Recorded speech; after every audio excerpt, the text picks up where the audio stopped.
splitting that gave birth to a new strain that could parasitize other organisms' respiratory apparatus.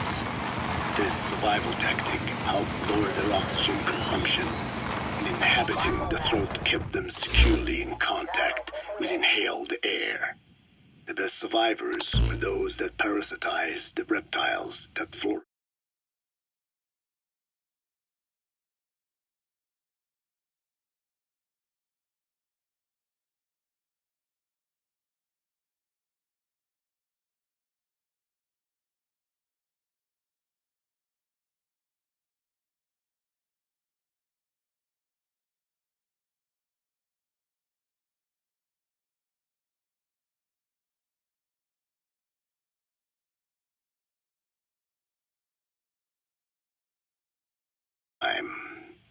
Entering the Triassic period, the reptiles evolved in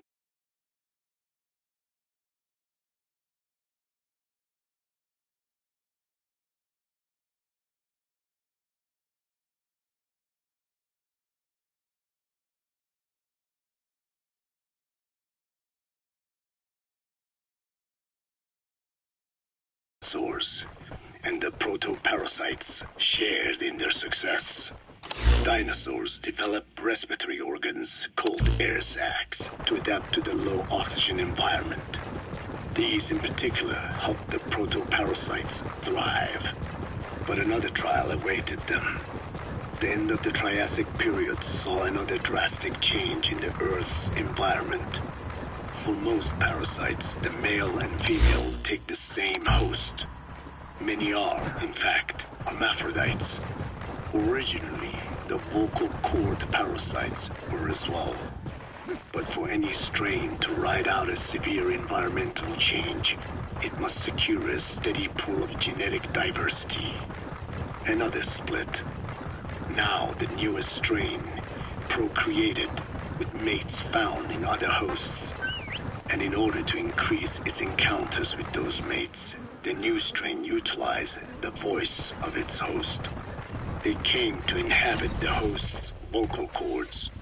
This truly was the birth of the vocal cord parasite. The parasites developed the host's pharynx to form resonating chambers. Boss, you need to find those kids who escaped. Fighting's still the only way of life they know. If we don't bring them back, they'll just end up getting killed. Because the crooked L-shaped pharynx was more suited to the development of resonating chambers. These developments ushered in a time of great prosperity for the parasites. But for the third time, the parasites had a major hurdle to overcome. The meteorite impact at the end of the Cretaceous period, which spelled the end of the dinosaurs. With their hosts extinct, the vocal cord parasites had no option but to find a new habitat. Birds.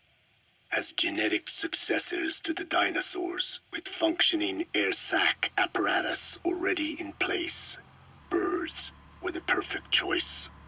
But the parasites could not survive in birds that flew at high altitudes with thinner air. So they parasitized ground-dwelling birds and altered their respiratory system for the sake of reproduction.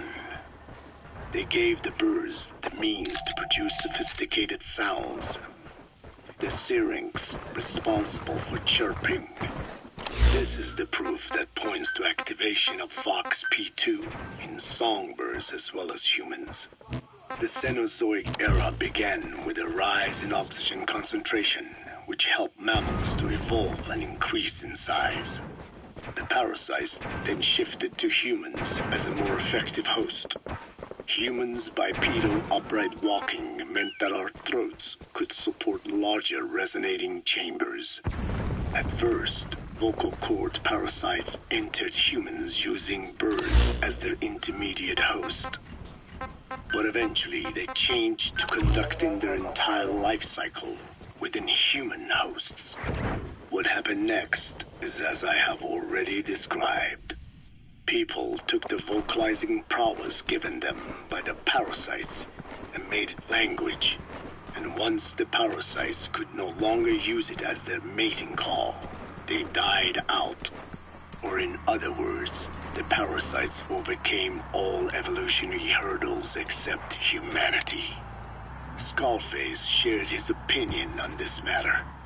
He said the ethnic cleanser's process was sure to succeed. After all, the parasites had a grudge against us humans. To think we awoke them after such a long slumber, just so they could sate their thirst for vengeance. It is terrible, unforgivable, and yet it is what I have done. I learned of the vocal cord parasite's existence in literature belonging to the Foundation. It was little more than a theory. The question was, why does only Homo sapiens among all primates have highly developed language? Human versus everything else. The missing link between these was the mystery that gave rise to this theory. I was fascinated by the idea of their existence. In the Dene creation myth, the Neo Dene first inhabited the world were insect-like creatures. I came to imagine that those insect-like creatures could be humans living in symbiosis with the vocal cord parasites. But I had not the faintest idea of how I could resurrect them. That is when Skullface came to me. What he offered me was not just assistance with my metallic archaea research. He told me the vocal cord parasites really existed. You gotta extract him. Not only did they exist, they had already been brought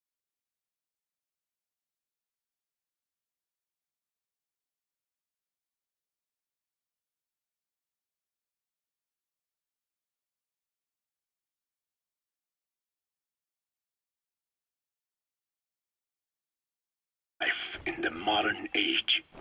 An ancient human cadaver, host to the parasites of the time. Cypher excavated such a cadaver from a permafrost region and isolated the DNA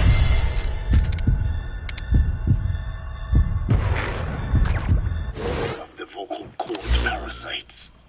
Naturally, they were long dead and could not be brought back. But there was an alternate vessel they could use. A relative species of the Pentastomida discovered in China. It had adapted to live in the nasal cavity of animal hosts. But its genetic sequence showed signs of common ancestry with the vocal cord parasites.